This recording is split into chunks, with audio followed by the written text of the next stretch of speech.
My name is Sophia. At first glance, I am an ordinary woman who lives a quiet and peaceful life.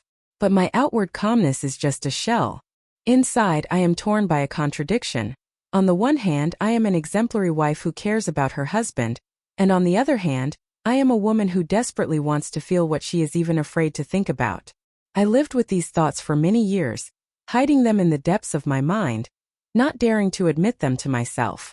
But the moment came when they burst to the surface, changing my whole life. There seemed to be nothing wrong with my marriage to Arthur. We have been together for 3 years now, and during this time we have managed to build an almost perfect relationship. He is caring, gentle, always there for me, ready to support me in any situation. However, this stability gradually began to depress me. Over time, I felt like I was turning into someone else. The one who had always strived for loyalty and order began to doubt her own morality. The thought that I was attracted to things that I could not admit to anyone was scary. And these thoughts began to visit me more and more often. I began to realize that I could not escape from them. It seemed that every day was a struggle with my hidden desires. I would wake up and fall asleep with a feeling of inner tearing. One day I caught myself dreaming about something completely forbidden. I imagined what it would be like to be not only with my husband, but also with other men. What it would be like to allow myself to go beyond what is considered acceptable.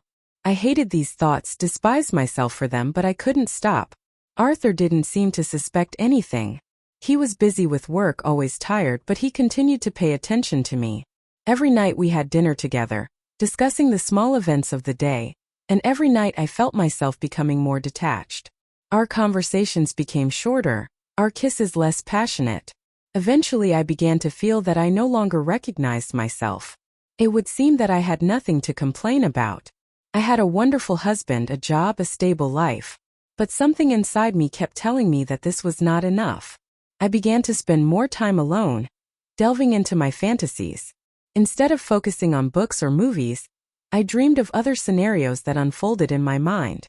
Each time these scenes became more and more explicit, and I became more and more fascinated by my own thoughts. One incident was a turning point. It was an ordinary Wednesday. Arthur came home from work late as usual, and I decided to make him dinner. I wanted to make him feel welcome, to remind us both that we were still a couple who loved each other. But something went wrong. When he entered the kitchen, my heart froze instead of the usual warmth. I felt like a stranger in my own home. His touch no longer awakened anything in me. His voice, which used to bring me comfort, became distant and aloof. During dinner, he would talk about his work, and instead of listening, I would imagine completely different things. I imagined what it would be like if someone saw us, if someone was spying on us, if there was another person in the room. I knew these thoughts were wrong, but they came anyway. And then unexpectedly, Arthur said, "Maybe this year we should throw a party. We haven't invited anyone over for a long time. What do you think about inviting a few friends?" I felt something tighten in my chest. I didn't even realize what he was talking about at first. But at that very moment I knew that this idea could be dangerous. Meeting friends, drinking wine, laughing. But what if these fantasies came to the surface again? "You want to invite friends?" I asked, trying to hide my surprise. "Yes," he answered, smiling. "I think it would be nice. I can invite my colleagues and you can invite some of your friends. We'll just relax, spend some time together. What do you think?" I nodded, even though I was cramped inside. I was afraid of my own thoughts. I knew I should say no, but something in me wouldn't let me. I wanted to see what would happen. I wanted to understand what would happen if I allowed myself to go further. If I give free rein to my hidden desires. And that's how a seemingly ordinary suggestion to get closer to friends and acquaintances turned into the first step into chaos. My imagination began to draw pictures of what could happen. I didn't know how far it would go. But at that moment, I had already taken the first step towards my own loss. Losing yourself is always a gradual process. Small decisions that seem insignificant, but lead to irreversible consequences. After that conversation, we started planning the party. I helped Arthur compile the guest list, but every time he suggested someone else, I had a strange feeling inside. I looked at the names, remembered their faces, imagined how they looked at me. I hated myself for these thoughts, but they were getting stronger every day. And so when the evening of that ill-fated party came, I already knew that something would happen that would change my life forever. I didn't know how far I would go, but the feeling of danger never left me. My internal struggle had reached its climax, and I was no longer sure I could win. The evening I was so afraid of came. Our house was filled with light and music, and an atmosphere of lightness and joy was in the air. Guests began to arrive around 7 in the evening. Arthur, as always, welcomed them with a warm smile, invited them into the living room and offered them drinks. I stood aside, trying to maintain a friendly expression, although in reality I was in chaos inside. Each new guest caused me to feel a wave of anxiety. What if today is the day my thoughts get out of control? From the very beginning, I felt that this party would be different from the others. Instead of the usual anticipation of a pleasant evening with friends, I felt like I was walking on a knife's edge. I couldn't relax, couldn't shake the feeling that something was going to go wrong. Something in the air was different from the usual, and my hidden desires, which I tried to keep in the shadows, began to surface. The guests continued to arrive. First came our familiar couples with whom we used to meet often. Katya and Iyer, our neighbors in the house, and then Vitaly and his wife, who were Arthur's old friends. We talked about everyday things, laughed, and discussed recent events in the city. I tried to be friendly, but I felt like I couldn't concentrate on the conversation. Then they came in, 2 men I had seen only a few times at Arthur's company events. They were completely different from his other friends. Tall with dark hair and broad shoulders, they radiated some unusual energy. It seemed that their gaze could pierce through you.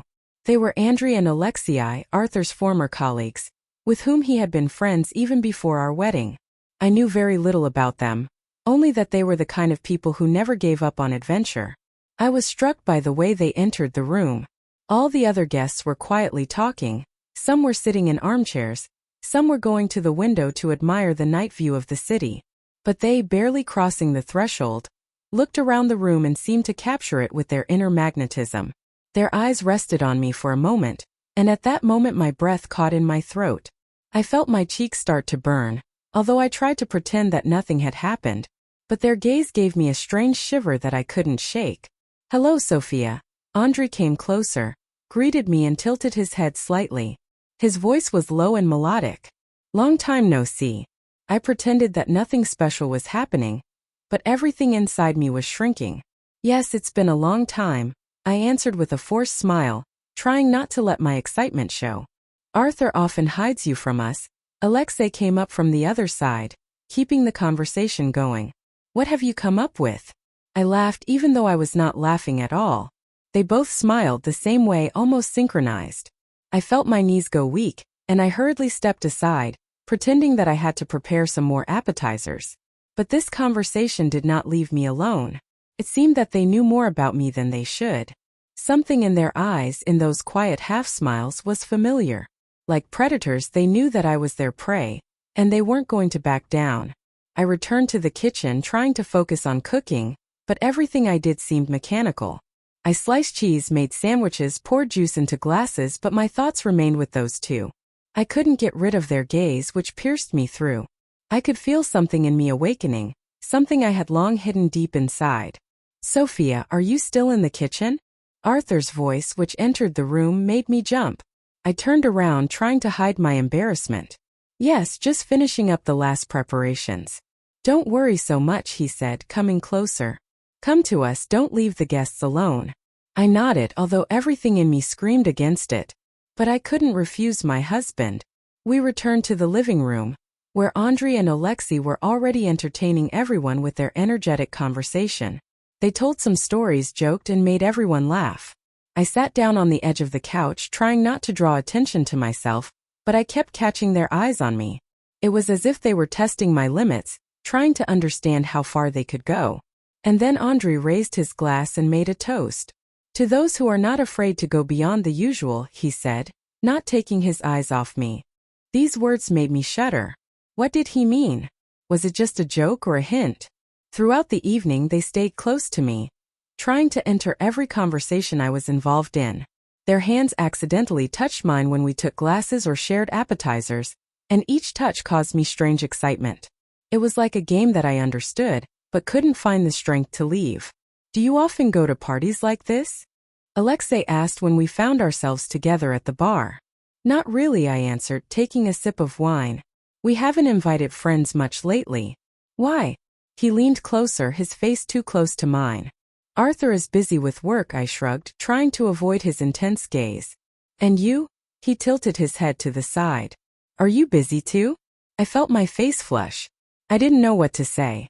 But at that moment I was saved by Katia, who came over and offered to take a group photo. Everyone gathered together, we laughed and posed for the camera. But I couldn't shake the feeling that these two still hadn't given up on their goal. After the photo was taken, we went back to the room, but Andrei and Alexei's eyes never left me. I felt a wave of anxiety mixing with a strange feeling of adrenaline coursing through every cell in my body. It was like the borderline between fear and excitement, as if I was standing on the edge of a cliff and was both afraid and eager to step forward. After the photo shoot, everyone went back to the room. I tried to stay close to Arthur, as if looking for protection from the other two, but I felt that his presence no longer brought me peace. Arthur continued to talk to the guests, joking, while I couldn't shake the feeling that with every step, with every glance from Andrei or Alexei, I was losing control of the situation more and more. My thoughts were confused, and every little thing, their look, their smile, even the way they tossed their hair, seemed to have a hidden meaning that I couldn't figure out. I got up from the couch, trying to leave the room without being seen. I needed to step away for at least a minute to collect myself, to breathe in some fresh air. Pretending to go to the kitchen to get a new bottle of wine, I went out into the hallway and, without looking back, went to the balcony. Once there, I slammed the door behind me, as if this thin barrier could protect me from something unknown that I was beginning to feel. Stepping out onto the balcony, I breathed in the cool night air. My heart was beating frantically, as if I had just run several kilometers.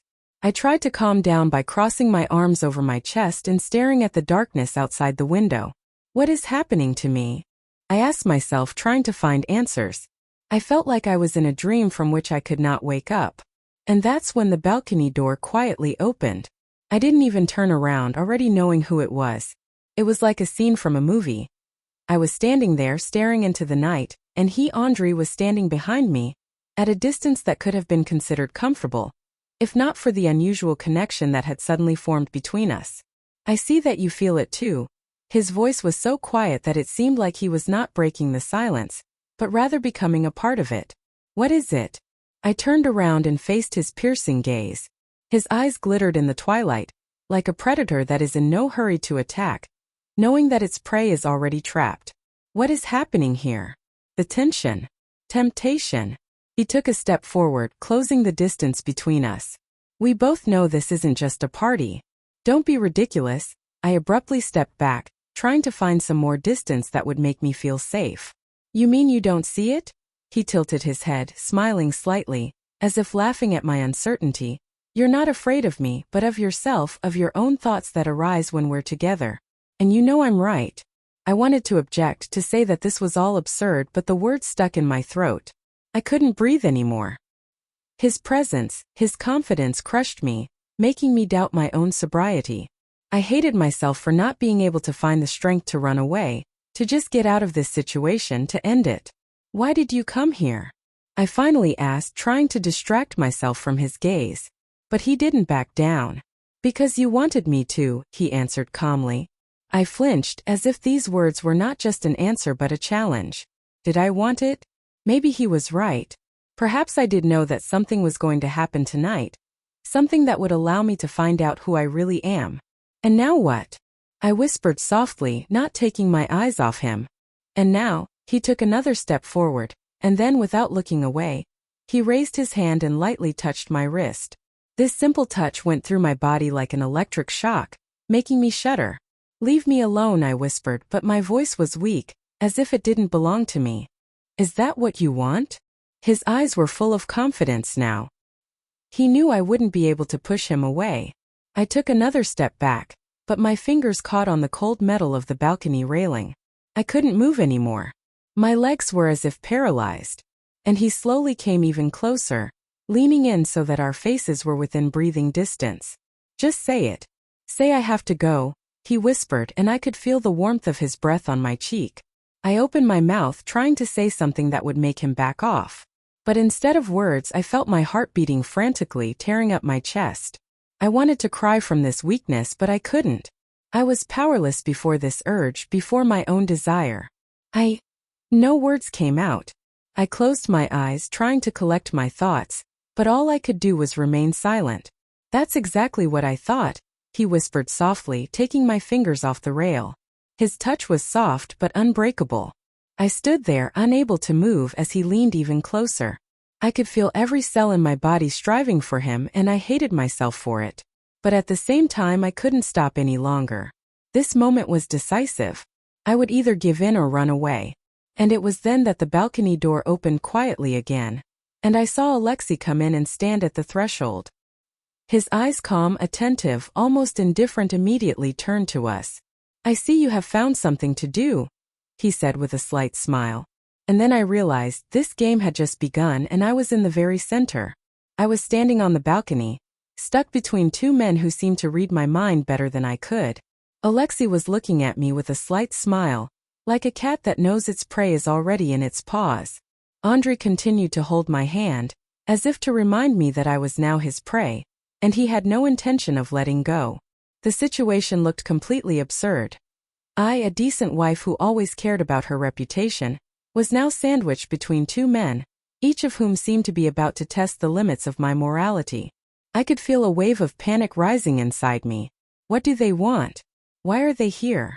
Everything was too unclear, but at the same time I was paralyzed by their determination. Did they really think they could just come up to me and make me forget all the rules and promises I had made to my husband? But what scared me even more was that part of me wanted to. I wanted to know what it would be like to completely lose control and feel helpless, to give up and give in to my own instincts. "It seems a little cramped here," Alexei said, taking a step forward, and his gaze, like a cold stream of water, covered me from head to toe. "Maybe we should move to another place?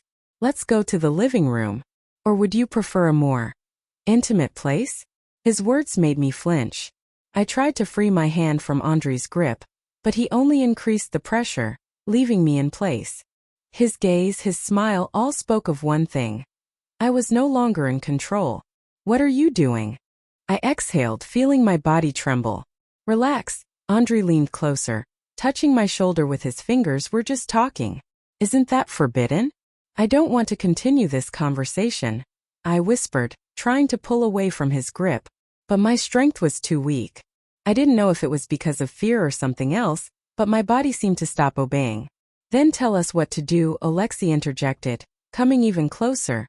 "Tell us, Sophia, what you want." His voice pierced through me, making me feel the strange trembling I had been trying to suppress. I closed my eyes, trying to find the strength to answer, but instead of words, only a soft sigh escaped my throat. I couldn't answer. I didn't know what to say, because apparently deep down I already knew what I wanted. And this thought scared me more than anything they could do. "That's it," Andrei whispered, as if he were talking to a child. "Just relax. Let us stay with you. We're not going to do anything bad, are we?" He let go of my hand, but at the same time moved even closer. Now I was pressed against the cold glass of the balcony, and he was standing so close that I could feel the warmth of his body. I knew I had to run away, but I couldn't. My legs were paralyzed and my thoughts were confused. "If you say no, we'll leave," Alexei interjected, standing behind Andrei. His voice was just as calm and confident. "But you won't say that, will you?" I looked at them, feeling tears welling up in my eyes. Why couldn't I just run away? What was wrong with me? I tried to find the answer within myself, but instead I kept thinking over and over again about one thing. What would it be like? How would it feel to let myself go on? Will I be able to stop if they go even further? And at that moment I gave up. My head dropped, my shoulders relaxed slightly. I couldn't fight anymore. I looked up and whispered softly, "What do you want from me?" "It's simple," Andrei smiled, leaning into my ear. "We want you to be honest with yourself. We want you to recognize what you really want." His words sounded like an order, but also like a promise of something more. I closed my eyes, feeling his breath envelop me, making my whole body shiver. Everything he said seemed true to me. I really wanted to be honest, and it scared me. "Let's go," Alexei finally said, breaking the silence that had hung between us. "We're not going to stand here anymore. You don't want any of the guests to see us, do you?" His words made me flinch. I turned around, looking at the windows that opened onto the balcony. Indeed, there was still life inside the room. People were talking and laughing, but from time to time some of them would cast brief glances in our direction. I felt a wave of panic rising in me with renewed vigor. Could someone have seen us? Could someone have already guessed what was going on here? We can go somewhere else, Alexei continued, his voice so calm and convincing that I felt this suggestion becoming my only option. Where no one will see us. Where you can just be yourself. I nodded without even thinking about it. Instead of staying here and risking it, I decided to hide. I slowly pushed Andre away and turned around and headed for the door. Their eyes burned my back, making every step seem like a burden. I could feel them following me, keeping their distance but not letting go of me even for a moment. We passed through the living room where the party was still going on. The guests did not even pay attention to us. Some man was laughing at Arthur's jokes while Katya was explaining something to her friend. I walked by, trying not to make eye contact with anyone. At that moment, I felt not just a part of my house, but a stranger in my own life. Everything I knew seemed distant and unknown. When we finally reached a small room where books and old things were kept, I stopped. It was the most secluded place in our house, where even Arthur rarely went. The silence was thicker here, and the tension was even stronger. I didn't know what to expect, but I couldn't stop myself. We're alone now, Alexei said quietly, closing the door behind us. His voice seemed almost silky, enveloping me, and I felt my heart beat frantically. The room was small, lined with shelves of books and boxes of old things. It was in semi-darkness, the light from a single wall lamp creating long shadows that seemed even more depressing. What do you want? My words sounded dull, almost silent. I could feel my voice trembling. I no longer tried to find the courage to run away. It disappeared along with the last drops of determination. Only fear and a strange expectation remained. Didn't you invite us here? Andre said it as if he really believed every word. He slowly approached me, his posture relaxed but his eyes intense.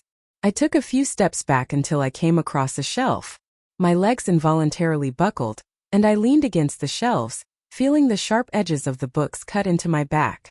My breathing became rapid, as if I couldn't get enough air, and they both stood there watching, enjoying my helplessness. You're worried, Alexei slowly came closer, but don't be afraid. We're not going to hurt you. Unless you want us to. His words, spoken softly, sounded like poison that spread through my body, making every muscle tense. I felt my fingers clinging to the shelves, looking for support, but it was useless. I was trapped. Why are you doing this? My question seemed to only amuse them. Andre smiled, and Alexei tilted his head, watching my reaction. Because we can. Andre shrugged as if it were obvious. Because you gave us this chance. You want it more than you're willing to admit. Don't you? I looked at him, trying to find some kind of denial in myself, but instead I felt tears start to flow down my cheeks. I couldn't answer him. My whole body seemed to go numb. The words I wanted to say were stuck in my throat. At that moment, I knew that any attempt to deny their words would be futile.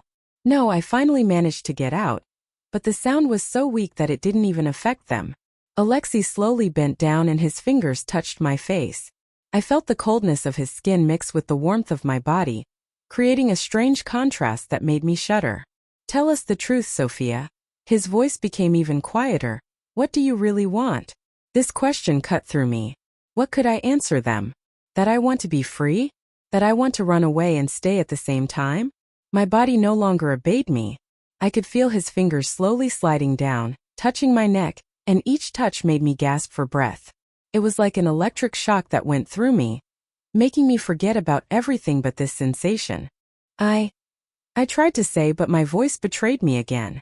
My legs gave out and I almost lost my balance, but Alexei grabbed my shoulders, pulling me to him. His breath was now burning my ear, and his voice sounded low and commanding.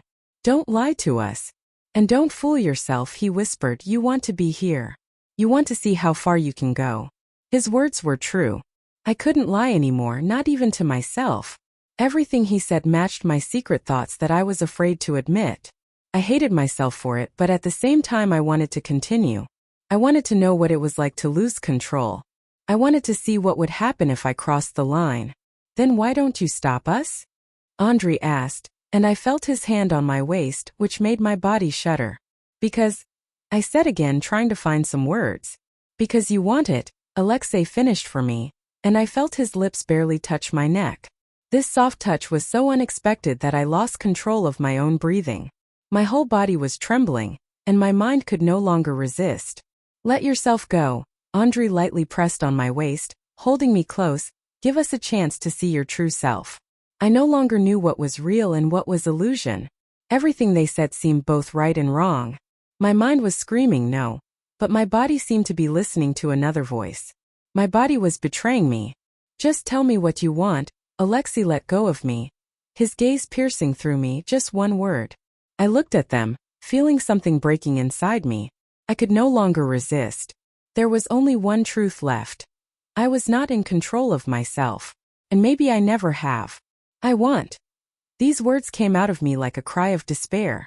I could no longer hide them. I could no longer hold back what I had been hiding for so long. But just as I was about to finish my sentence, the door opened quietly again, and I heard a familiar voice. Sophia, are you there? It was Arthur. He stood in the doorway looking at us in surprise, and all I could feel at that moment was terror. My reality turned upside down. What would he say? What is he thinking? Does he realize what has just happened? My whole world froze on the thin line between disaster and salvation. Sophia, are you here? Arthur looked at us, furrowing his brow, but his gaze did not yet contain the accusation I had feared. He looked confused, almost worried. My heart was beating so hard I could hear it thumping loudly in my temples. Andrei and Alexei walked away from me, acting as if nothing had happened between us. Their behavior was extremely natural, even friendly, but I knew it was just a mask. None of them even glanced at me, as if I were an extra on the scene. Oh, hello, Arthur, Alexei spoke first, with the same smile on his face that had been so off balance for me. We were just talking to your wife about books.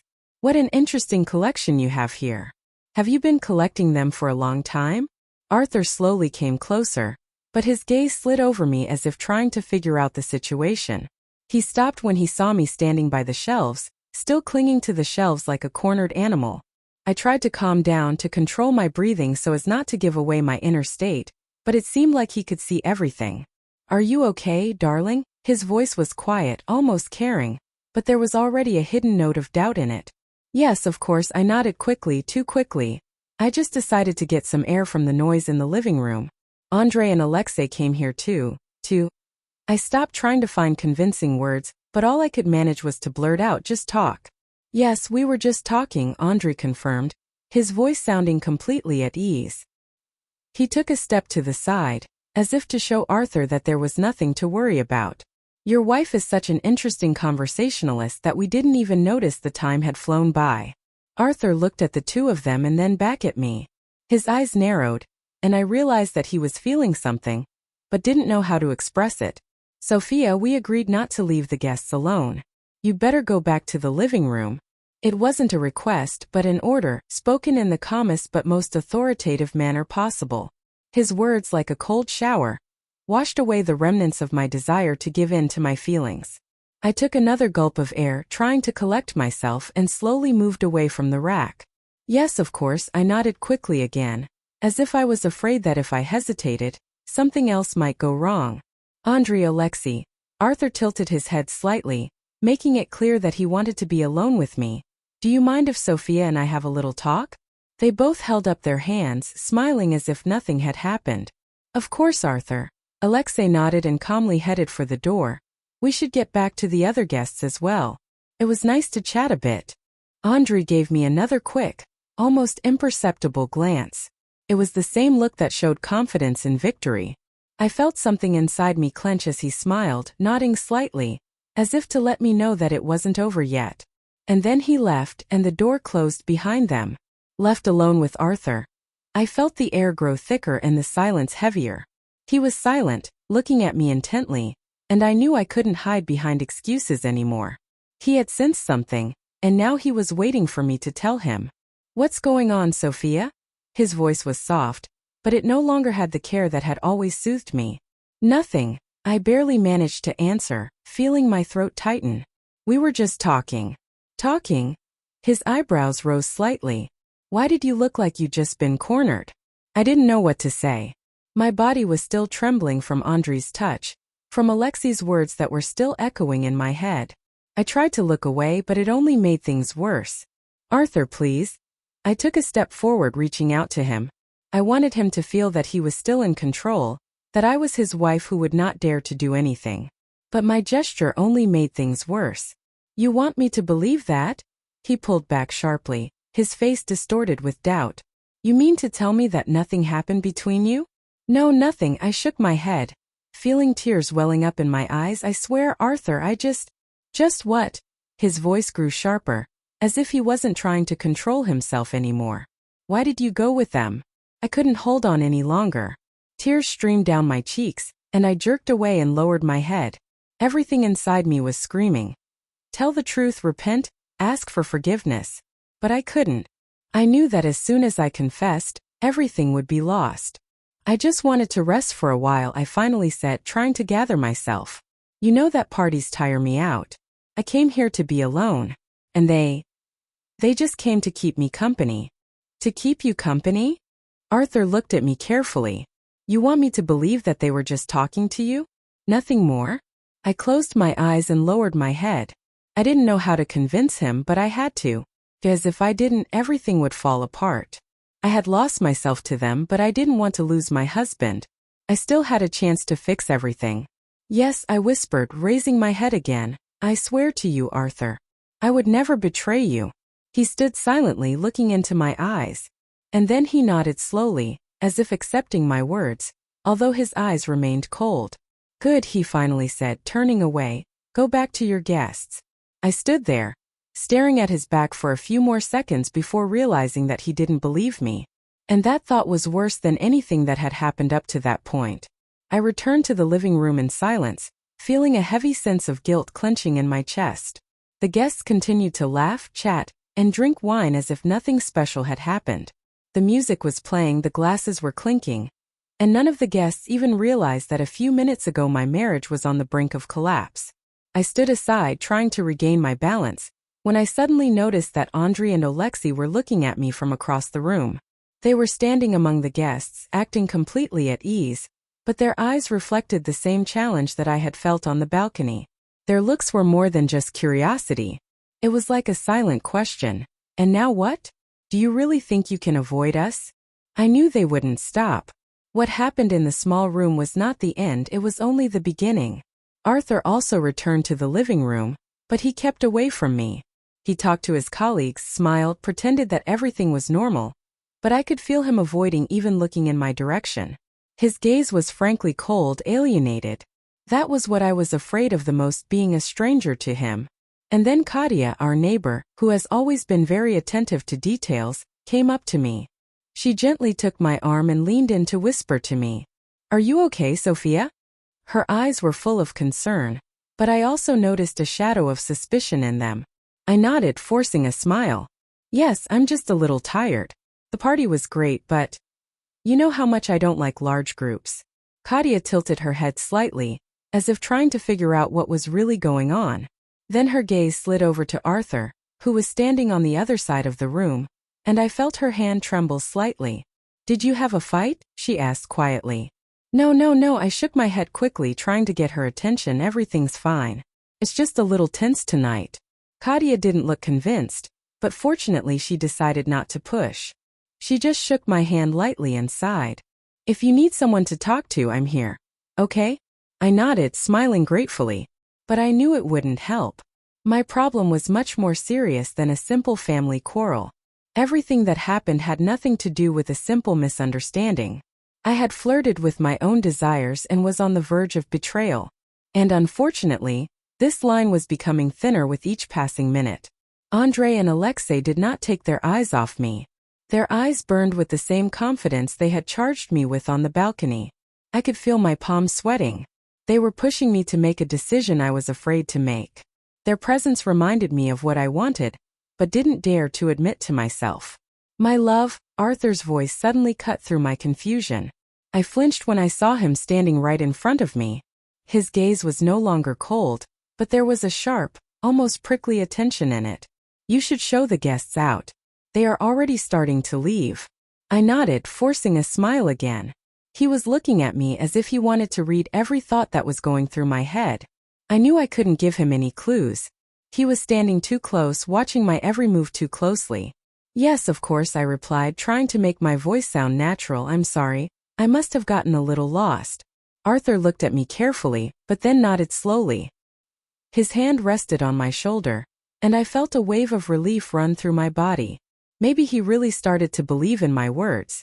Maybe he thought I was just tired and in a bad mood. Let's go together, he said quietly. We approached the guests, and I began to say goodbye to them, smiling. I tried to be as friendly as possible so as not to give away my condition. Katya, Igor, and our other friends gradually began to gather, and I felt Arthur standing next to me, constantly watching my every move. His vigilance was almost tangible, and it made me worry even more. And then came the moment I was so afraid of. Alexei came up to me when we had already seen off almost all the guests. His eyes sparkled with mockery, and the smile on his lips was more like a challenge. It was nice to spend time together, Sophia, he said, leaning down to kiss me on the cheek. His lips barely touched my skin, but even this simple gesture made me feel my whole body tremble with internal tension. I knew that Arthur was standing nearby and could see it. His eyes were burning, but he said nothing. His silence was even more frightening than any accusation. We should have more parties like this, Alexei whispered quietly, stepping back and giving me one last look full of promise. I didn't know how to respond. I just nodded slightly, trying not to meet his eyes. But even that was enough for Arthur to clench his teeth. I felt him tense up, but surprisingly, he didn't say anything again. After Andrei and Alexei left, the room was instantly empty. All the noise, laughter, music, everything disappeared, leaving only cold silence. I stood next to Arthur, afraid to move. He was silent, but his presence seemed strange now. I think it's time for you to rest, he finally said, not even looking at me. Yes, you're right, I whispered. Good night. His voice was dry and his gaze cold as he walked away into the other room. I remained standing in place, feeling my knees go weak. The silence in the house seemed louder than ever. I knew this was only the beginning. Something was changing, and my life would never be the same again. A few days passed after that unfortunate party, but the feeling of anxiety did not disappear. My relationship with Arthur became even more strained. He hardly ever spoke to me, just short phrases, dry answers, as if we had suddenly become strangers living under the same roof. Every meeting with him was a test for me.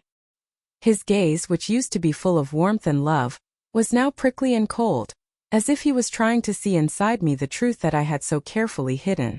But, despite everything, the thoughts of Andrei and Alexei bothered me the most. I couldn't get them out of my head. They haunted me, even in my dreams, and every time I felt the same urge that pushed me to the edge. I tried to ignore it, immerse myself in work, went about my daily routine, but it was all in vain. Their images, their voices, those touches that had not yet been erased from my skin, caused waves of desire that I could not cope with. It seemed to me that this nightmare would never end, but one evening everything changed. I was on my way home from the store when I saw a piece of paper taped to the door. There was only one word on it, written in big letters, tomorrow. I felt my heart sink. It was a message, a sign. My first thought was to tear it up and destroy it, but instead I put it in my pocket. Tomorrow. What are they up to? The night was terrible. I couldn't sleep, constantly turning in bed, feeling Arthur lying next to me, his back to me. His breathing was steady and calm, and I just looked at the back of his head, trying to suppress the waves of anxiety. Tomorrow. What is going to happen? Why did they come back? The next day, I was constantly waiting for something out of the ordinary. I walked around the apartment like a ghost, listening to every sound. Arthur left for work early in the morning without even saying goodbye. My tension only grew. I expected Andrei or Alexei to show up at any moment, but the hours went by and nothing happened. It was only late in the evening, when I had almost given up, that the doorbell rang. I felt my heart jump in my chest. It was the door. Should I open it? But as if in a trance, I walked closer. I took a deep breath. I turned the handle with trembling hands and opened the door. Andrei stood on the threshold. He looked calm, confident, as if he was the owner of this house, not me. His gaze, always penetrating and sharp, pierced me, making all my thoughts scatter like dust. "Hello, Sophia," he said quietly, almost in a whisper. My heart was beating frantically. I should have said no, should have closed the door on him. But instead I nodded, stepping back. Andre came in, slowly looking around, as if he was assessing the situation. He had been here before, but now his gaze was different, possessive, cold, without a shadow of the joking lightness he had shown at the party. I closed the door, feeling the ground slipping away from under my feet. "What are you doing here?" My voice sounded strange, like it didn't belong to me. But he didn't answer. Instead, he slowly approached me, keeping his eyes on me. My back rested against the wall, and I felt trapped again, just like I did on the balcony. My heart was beating as if it was about to burst out of my chest. "I came because you wanted me to." His voice was quiet, but I could feel the iron confidence in it. "Because you chose it." "No," I whispered, trying to pull away, but my body no longer obeyed. His hand rested gently on my shoulder, and then slowly slid down to touch my forearm. "You chose to take this step, Sophia," he continued, leaning closer so that I could feel the warmth of his breath on my cheek. His words penetrated me like poison, mixing with the thoughts I had been trying so hard to push back into my subconscious. I tried to gather myself to push him away, but my hands dropped powerlessly. I can't." My breathing became more rapid. "This is wrong." "Wrong?" He laughed lightly, his hand now touching my neck. "You and I both know this is exactly what you want." I closed my eyes, feeling tears welling up. My whole world was turning upside down. His touch, his words, all mixed into one big wave that was ready to swallow me up. "Tell me no, Sophia," he whispered, leaning even closer, "and I'll go." I stood there as if paralyzed. Tears were streaming down my cheeks, but I couldn't say the word. My head was foggy, and my body no longer obeyed my mind. I wanted to tell him no, I wanted to kick him out of my house, but instead, "Stay." These words came out of me like a cry of despair. I could no longer control myself. And the moment I said it, I knew there was no turning back. His smile grew wider, and he was no longer holding back. His arms wrapped around me, he pressed me closer, and I surrendered for the first time, completely without a trace. I was no longer myself. I broke all my promises, betrayed everything that was important to me. And even as we were falling to the floor, I knew that this moment would change my life forever. I became the person I was afraid to become. I lost myself in the arms of a man who was only a ghost of my forbidden desires. I was lying on the cold floor, trying to come to my senses. Everything around me seemed to have lost its reality. The ceiling, the walls, even Andre's face, who was now sitting calmly next to me and looking at me. His gaze was as cold as the moment he first entered our home. He didn't even seem to feel any pleasure at what had just happened. But I did. And it scared me. I tried to get up, but my legs felt like cotton wool and my hands were shaking. My whole body ached from the explosion of emotions I couldn't control. I was no longer the woman who could look in the mirror with confidence, smiling at myself. Now I was just a fragment of the Sophia I once was. "You shouldn't be so worried," Andre said calmly, his voice piercing through me. "The beginning?" I looked at him, feeling my skin clench with cold. He smiled as he stood up and looked down at me as if I were something trivial and no longer of interest. "You don't think it's that easy, do you?" His smile grew wider. "That was just the first test. And now you have to understand what it's like to live with your betrayal." Those words, spoken so calmly, hurt more than anything that had happened up to that point. I wanted to scream, I wanted to explode with anger, despair, but all my feelings seemed to be frozen. Andre leaned over and touched my face, wiping away my tears. "Don't worry, my love. This is not the end. We will meet again." "Why are you doing this?" I breathed out, no longer holding back my tears. I wanted to know, I wanted to hear that it was nothing more than a game. But instead of answering, he just looked at me with the same indifferent smile. "Because I can. And because you wanted me to." With these words, he slowly straightened up, giving me one last look, and turned around. The door closed behind him with a soft knock, and I was left alone in the darkness of our apartment. Emptiness enveloped me. I didn't cry anymore, my tears had dried up, and the pain seemed to have taken on a different form. I got up from the floor, breathing heavily, and looked around. The room looked the same as it always did. No trace of what had just happened. No evidence that I had just betrayed the man I loved. But I knew it was real. This was not a dream.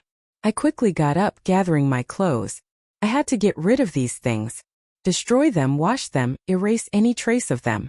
I could no longer think about what would happen next. The only thing that mattered now was that Arthur didn't find out anything. My brain was working on automatic. I rushed to the bathroom, turned on the water, and threw my clothes into the washing machine.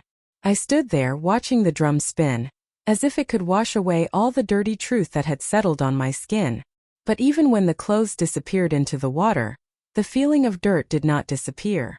I undressed, turned on the hot water, and stood in the shower, trying to wash away all the touches that I could still feel on my body. But no matter how much I rubbed my skin, no matter how much I washed, they remained with me. And not only on my body, they were in my mind, in my heart. I had betrayed. I became the person I promised myself I would never be. When I finally came out of the bathroom, it was almost midnight. The apartment was dark, and I felt a new wave of fear rising inside me. What if Andre hadn't left? What if he's still here somewhere, waiting to play tricks on me again? But there was no one in the rooms. I was all alone. I sat down heavily on the bed, wrapping myself in the blanket as if it could protect me from myself. But even in this silence, even in this loneliness, I felt his presence. I felt him watching me, laughing at my weakness. "We will meet again." These words echoed in my mind like an echo. I knew it was true. Andre would not stop. He would continue because he had power over me now. He knew how to break me. He knew how to make me give up. And the worst part is that I gave him this power. The next morning I woke up earlier than usual. Arthur was still asleep, and I carefully got out of bed, trying not to wake him. I felt anxiety clenching my throat when I saw his face, so peaceful, so calm. He knew nothing. He didn't suspect anything. "I'll never do it again," I promised myself, standing over him and watching his chest rise and fall evenly as he slept. "I'll take it all back. I will fix my mistake." But even as I thought it, I knew in my heart that it was a lie. Andre's power over my mind had already begun to spread, like a spider's web that had entangled me from the inside. I no longer belonged to myself. And the question was not whether I could stop. The question was how much longer I could resist. A few days passed, but the feeling that I was living on the edge of an abyss did not leave me. Arthur acted as if nothing had happened, but I saw him sometimes giving me suspicious looks. Perhaps he had begun to suspect something. His silence was the biggest threat I could not ignore. Every minute in our house seemed to me like hours of waiting for an inevitable catastrophe. But the worst part was that Andre did not leave me alone. He didn't call or write, but his presence was felt constantly in my thoughts, in my dreams, in my every movement.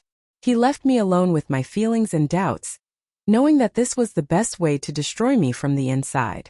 I was no longer myself. Every step, every thought was filled with fear and forbidden desire. One day, as I was preparing breakfast, my phone suddenly vibrated. It was a message. I picked it up and my heart sank when a short text appeared on the screen. "Tonight at 8 p.m. Come. You know the address." These words exploded in my head like a signal to the beginning of the end. I knew it was from Andre. The address I knew was our secret, a place where no one could see us. And now he was waiting for me there. My heart was beating frantically. I should have just ignored the message. Delete it. Not to go. But part of me already knew I wouldn't be able to resist. Andre had too much power over me. And although I didn't want to admit it yet, part of me had already made a choice. It was like a magnetic attraction from which I could not escape. All day I walked around the apartment trying to collect my thoughts. Arthur was getting ready for work, and I looked at him, feeling my guilt deepen.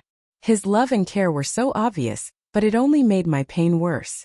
"Sophia, you look tired," he said, looking at me as he left. "Maybe you need to get some rest." "Yes, I'm fine," I answered, trying to hide my inner turmoil. When Arthur left, I was left alone with my thoughts. I still had a few hours until 8 in the evening, and I tried to convince myself that I wouldn't leave. But time was slowly running out, and I still couldn't find an answer to the question. Why can't I stop? At 7:30 p.m., I stood in front of the mirror, looking at my reflection. I looked like an ordinary woman on her way to a meeting with a friend. But a storm was raging inside me. What will I tell Arthur if he finds out? How would I explain it? But despite all these doubts, my hands were already reaching for the door handle. I couldn't wait any longer. I had to go. When I arrived at the place, everything looked the same as always. An old house on the outskirts of the city, where we sometimes met with friends for parties. But today the place looked completely different, quiet, secluded, as if out of reality. I knew that Andre was waiting for me inside. And I knew that this meeting would change everything forever. I walked to the door and, holding my breath, pressed the bell. The door opened almost immediately, and Andre appeared in front of me. He looked as calm and confident as ever, but something new was burning in his eyes, a fire that he no longer hid. "Hello?" His voice was quiet but commanding at the same time. I didn't answer. I just walked inside, feeling the door close behind me, cutting me off from the outside world.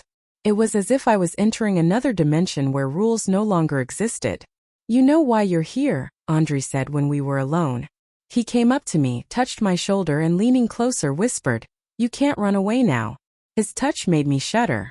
I felt a wave of desire pass through my body that I could no longer ignore. I was too far gone to stop. Too much had passed, and now I belonged to him, even if I wanted it otherwise. I surrendered. The moment his arms wrapped around me, I realized that I had betrayed not only Arthur, but myself. And now I have to live with this truth. The night was dark, long, and I could no longer find any resistance or fear in myself. I had already made my choice, and this choice was leading me to the point of no return. The next morning I woke up in an empty bed, with a feeling of inner emptiness. Andre had left, and I was left alone with my thoughts. The sun was shining through the windows, but the light did not bring any relief. I knew it was the end of my innocence, the end of my love for Arthur, the end of my old self. What would happen next? I didn't know anymore. I had lost control of my life, and now I could only watch everything fall apart before my eyes. Weeks passed, and every day I felt something in me crumble.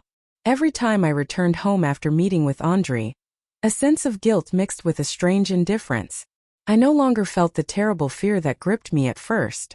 It was as if all those feelings had been dulled, becoming part of my everyday life. I learned to hide my emotions, to pretend that everything was fine. Arthur didn't suspect anything, or he was so good at pretending that he didn't notice the changes in me. His care and love only deepened my pain, because every kind gesture he made was a reminder of who I had betrayed.